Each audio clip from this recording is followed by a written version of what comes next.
Hello friends, welcome to study with Sunil. देखिए दोस्तों, बिना वक्त गवाए आज का लेसन अपन शुरू करते हैं। आज का पहला क्वेश्चन आपको दे रखा है, अवरोध का विलोम शब्द। अवरोध का विलोम शब्द क्या होता है ये आपको बताना है। देखिए, रुकावट, विरोध, प्रतिबंध, अनवरोध, इनमें से राइट आंसर आपको बताना है। देखिए, अवरोध का विलोम शब्द क्या होता है? अनवरोध होता है। ठीक है, ऑप्शन डी इसका करेक्ट आंसर होगा। अगला क्वेश्चन दे रखा है, प्रदोष का विलोम। प्रदोष का विलोम क्या होता है? अमावस्या, पूर्णिमा, प्रत्युष, एकादशी। तो देखिए, प्रदोष का विलोम शब्द क्या होता है? प्रत्युष होता है। ठीक है, ऑप्शन सी। कंचन का पर्यायवाची शब्द। कंचन का पर्यायवाची शब्द कनक, अमीय, उरग या कानन। कंचन का पर्यायवाची शब्द आपको बताना है। तो देखिए, कंचन का पर्यायवाची शब्द क्या होता है? आपका कनक होता है। ठीक है, कनक, ऑप्शन फर्स्ट। वर्तनी के अनुसार शुद्ध शब्द क्या है? वर्तनी के अनुसार शुद्ध शब्द बताना है। एत्रेय, येत्रेय, एतरेव या एतरेय। चार ऑप्शन आपको दे रखे हैं। शब्द शुद्धि की दृष्टि से बताना है कि शुद्ध शब्द कौन सा होगा। काफ़ी इंपॉर्टेंट है, कई बार एग्जाम में पूछा जाता है। देखिए, एतरेय ऑप्शन जो आपका डी होगा वो इसका करेक्ट आंसर होगा। एतरेय इस तरीके से लिखा जाता है। वर्तनी के अनुसार आपको शुद्ध शब्द बताना है। फिर से शुद्ध शब्द, व्यवहारिक शब्द को किस तरीके से लिखा जाता है? व्यवहारिक शब्द को, इसमें आधा वय के बाद में यह आता है या आधा वय के बाद में यह आता है, या इसमें छोटी री आती है या फिर बड़ी री आती है। आप यहाँ पर इसको गौर से देख सकते हैं, व्यवहारिक शब्द किस तरीके से शुद्ध लिखा जाता है। तो उम्मीद करता हूँ कि आपने इसका आंसर सोच लिया होगा। देखिए, इसका मैं आपको राइट आंसर बता देता हूँ। व्यवहारिक जो शब्द है वो आपका ऑप्शन जो फर्स्ट में दे रखा है वो बिल्कुल शुद्ध दे रखा है। व्यवहारिक इस तरीके से लिखा जाता है। ठीक है, ऑप्शन फर्स्ट इसका आंसर होगा। फिर देखिए, अगला आपको दे रखा है, वाक्यांश के लिए एक शब्द जो त्यागने योग्य हो। इसके लिए एक शब्द आपको बताना है। जो त्यागने योग्य हो उसको क्या बोला जाता है? अत्याज्य, परित्य, अराजक या त्याज्य। तो देखिए, जो त्यागने योग्य होता है उसको किस नाम से जाना जाता है? त्याज्य के नाम से जाना जाता है। ऑप्शन डी इसका आंसर होगा। अलंकार के कितने भेद होते हैं? अलंकार के कितने भेद होते हैं? चार ऑप्शन आपको दे रखे हैं, 3, 2, 4, 6। तो अलंकार के कितने भेद होते हैं? दो भेद होते हैं। कौन कौन से होते हैं? एक होता है आपका शब्दालंकार, एक होता है शब्दालंकार, और दूसरा होता है आपका अर्थालंकार। ठीक है, तो ये दो भेद होते हैं, शब्दालंकार और अर्थालंकार। तो ऑप्शन सेकंड इसका आंसर होगा। सत्य और अहिंसा डेश संबंध है। सत्य और अहिंसा में किस प्रकार का संबंध है ये आपको बताना है। सत्य और अहिंसा का परस्पर संबंध है, सत्य और अहिंसा का आपस में संबंध है, सत्य और अहिंसा का निकट संबंध है, या इन दोनों में घनिष्ठ संबंध है। सत्य और अहिंसा, देखिए कैसा संबंध होता है इनका? घनिष्ठ संबंध होता है। ऑप्शन डी इसका आंसर होगा। फिर देखिए, संज्ञा शब्द के बदले उसके स्थान पर जिन शब्दों का उपयोग होता है उन्हें क्या कहते हैं?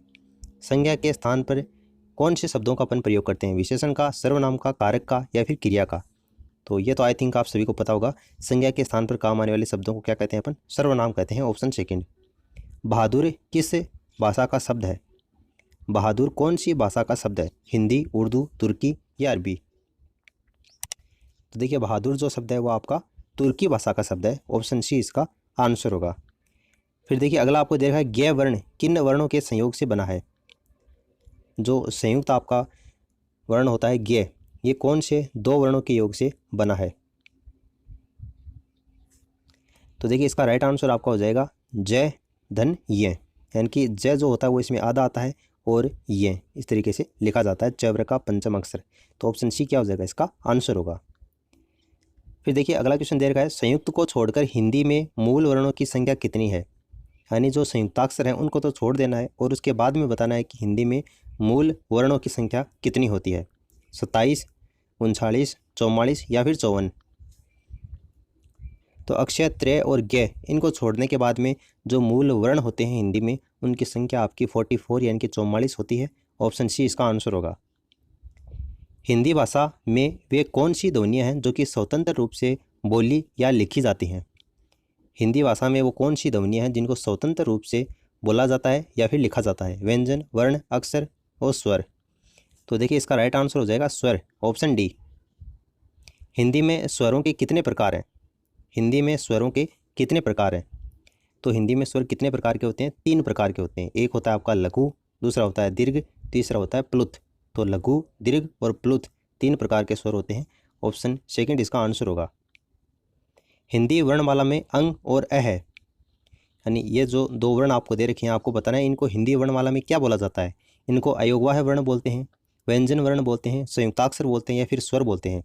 तो अंग और अ है, इनको क्या बोला जाता है, अयोगवाह वर्ण की श्रेणी में आते हैं। ऑप्शन फर्स्ट इसका आंसर होगा। हिंदी व्याकरण के अंतिम पंचमाक्षरों का उच्चारण स्थान कौन सा है। अंतिम पंचमाक्षर का मतलब है जैसे कि कैवर्ग है उसका पंचमाक्षर अंग होता है, चैवर्ग है उसका ये होता है, टैवर्ग है उसका अण होता है, उसी तरीके से तैवर्ग का न और पैवर्ग का मैं। तो ये जो पंचमाक्षर है इनका उच्चारण स्थान आपको बताना है। तो अंतिम जो पंचमाक्षर होते हैं उनका उच्चारण स्थान कौन सा होता है, अनुनासिक यानी कि नाक से ये बोले जाते हैं। ऑप्शन डी इसका आंसर हो जाएगा। निम्नलिखित में एक स्पर्श व्यंजन है, वो स्पर्श व्यंजन कौन सा है इनमें से, वो आपको बताना है। छ, श, है, ल। स्पर्श व्यंजन कौन सा है इनमें से। देखिए स्पर्श व्यंजन जो होते हैं वो कैसे लेकर मैं तक होते हैं। उसके बाद में ये र ल ये आपके होते हैं अंतस्थ, और श, श, स, है ये होते हैं आपके उष्म में। तो स और है और ये आपका यहाँ पर अंतस्थ दे दिया। तो कैसे लेकर मैं के बीच में कौन सा लेटर है, यहाँ पर आपका छ दे रखा है। ठीक है, च वर्ग में देखिए च, छ, ज, झ, ये आपके स्पर्श व्यंजन होते हैं। तो यहाँ पर ऑप्शन जो आपको फर्स्ट दे रखा है वो इसका करेक्ट आंसर हो जाएगा। श, स और है ये व्यंजन होते हैं। तो अभी मैंने आपको बताया है तीनों स और है ये जो व्यंजन होते हैं इनको किस नाम से जाना जाता है, ऊष्म व्यंजन के नाम से जाना जाता है। इसलिए ऑप्शन फोर्थ इसका आंसर हो जाएगा। फिर देखिए आपको बताना है कि कोई ईर घाट तो कोई वीर घाट, कोई ईर घाट तो कोई वीर घाट, इस मुहावरे का अर्थ क्या है ये आपको बताना है। तितर बितर होना, बहुत चालाक होना, तालमेल न होना या बार बार खतन बदलना। तो इसका राइट आंसर हो जाएगा तालमेल न होना। कोई ईर घाट तो कोई वीर घाट मत कहने का मतलब तालमेल न होना। हंसुए के ब्याह में खुरपी का गीत, इसका अर्थ क्या है। हंसुए के ब्याह में खुरपी का गीत, इसका अर्थ क्या है। जश्न मनाना, निचले स्तर का कार्य करना, शादी का गीत गाना या असंगत बातें करना। तो देखिए इसका उत्तर होगा असंगत बातें करना। ऑप्शन डी इसका करेक्ट आंसर होगा। अंगूठी का नग होना, इस मुहावरे का अर्थ क्या है। अंगूठी का नग होना, इस मुहावरे का अर्थ क्या होगा। छिपा हुआ, अनुरूप, जोड़ा होना, बहुत प्रिय या बहुत सुंदर। अंगूठी का नग, तो जैसा कि नाम से स्पष्ट है अंगूठी का नग होना इसका मतलब होता है अनुरूप जोड़ा होना। ठीक है, अनुरूप जोड़ा होना। बहुत प्रिय इसका आंसर नहीं होगा, काफ़ी स्टूडेंट सोच रहे होंगे। ऑप्शन सेकंड इसका करेक्ट आंसर होगा। फिर देखिए डफोर शंख का अर्थ क्या है। डफोर शंख इसका अर्थ क्या है। सब संबंध छोड़ देना, विख्यात होना, कांपने लगना या बेवकूफ़। तो डफोर शंख का मतलब होता है बेवकूफ़। ऑप्शन डी इसका आंसर होगा। राम नाम जपना, पराया माल अपना, इस मुहावरे का अर्थ क्या है। राम नाम जपना, पराया माल अपना। दान करना, सर्वज्ञ होना, दूसरों से सहानुभूति रखना या धोखे से धन जमा करना। तो बिल्कुल राम नाम जपना, पराया माल अपना, इसका मतलब होता है धोखे से धन जमा करना। ऑप्शन डी इसका करेक्ट आंसर होगा। जाके पाँव न फटे बीमाई, सो क्या जाने पीर पराई, काफ़ी फेमस ये लोकोक्ति है।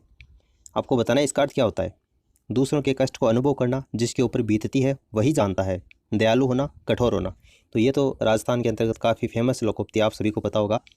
जाके पाँव न फटे बिवाई, सो क्या जाने पीर पिराई, इसका मतलब होता है जिसके ऊपर बीतती है वही जानता है कि उसके अंतर्गत क्या हुआ है। तो ऑप्शन सेकंड जो होगा वो इसका करेक्ट आंसर होगा।